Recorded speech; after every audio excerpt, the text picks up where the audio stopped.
गांव के बाहर एक पुराना शमशान था जहां लोग सिर्फ दिन में जाने की हिम्मत करते थे। कहते थे वहां रात में सिर्फ आग नहीं जलती, वहां यादें और बदले भी जलते हैं। उस रात अमावस्या थी। आसमान बिल्कुल काला था, चांद का नामो निशान नहीं था। शमशान में एक अघोरी साधु बैठा था। लोग उसे काल भैरव बाबा कहते थे। उसके पूरे शरीर पर राख लगी हुई थी, गले में कई रुद्राक्ष की मालाएं थीं और आंखों में एक अजीब सनक थी।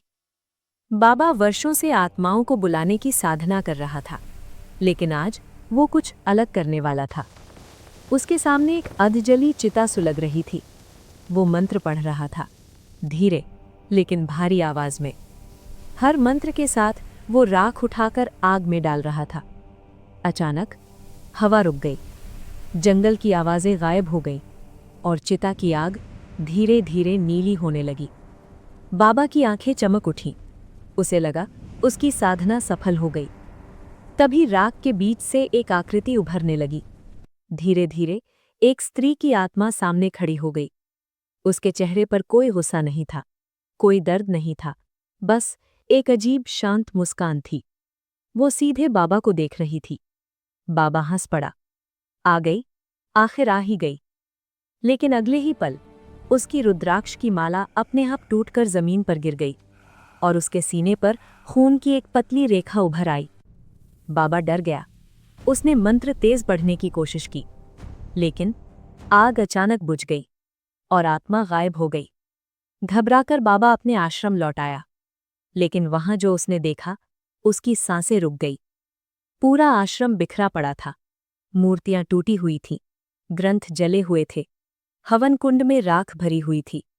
लेकिन हैरानी की बात, गांव का कोई घर नहीं टूटा था, सिर्फ उसका आश्रम। अगली रात बाबा हवन करने बैठा ही था कि उसे जंगल से एक बच्ची की हंसी सुनाई दी। वो बाहर आया। दूर पेड़ों के बीच एक छोटी लड़की खड़ी थी। सफेद गंदी फ्रॉक, बिखरे बाल और बिना भाव वाला चेहरा। बाबा ने पूछा, कौन हो तुम? लड़की मुस्कुराई और जंगल की ओर भाग गई। बाबा उसका पीछा करता हुआ शमशान के रजिस्टर तक पहुंच गया। उसने नाम पढ़ना शुरू किया। अचानक उसकी उंगली एक नाम पर रुक गई, संध्या। वो एक किन्नर थी जिसे कुछ साल पहले डायन कहकर जिंदा जला दिया गया था, और उस हत्या में काल भैरव बाबा खुद शामिल था। बाबा के हाथ कांपने लगे। उसे सब याद आने लगा। कैसे गांव वालों ने संध्या को पकड़कर जंगल में ले गए थे, कैसे उसने दया की भीख मांगी थी और कैसे बाबा ने खुद आग लगाई थी। उस रात के बाद गांव में अजीब घटनाएं शुरू हो गईं। हर रात किसी को ताली की आवाज़ सुनाई देती, शादियां टूटने लगी, बच्चे बीमार पड़ने लगे और बाबा धीरे धीरे अपने मंत्र भूलने लगा। एक रात जब बाबा शमशान पहुंचा तो उसने देखा राख के बीच कई परछाइयां खड़ी थीं। किन्नरों की आत्माएं उसके चारों ओर घेरा बनाकर खड़ी थीं। बीच में वही बच्ची खड़ी थी, लेकिन इस बार वो बच्ची नहीं थी, वो थी संध्या।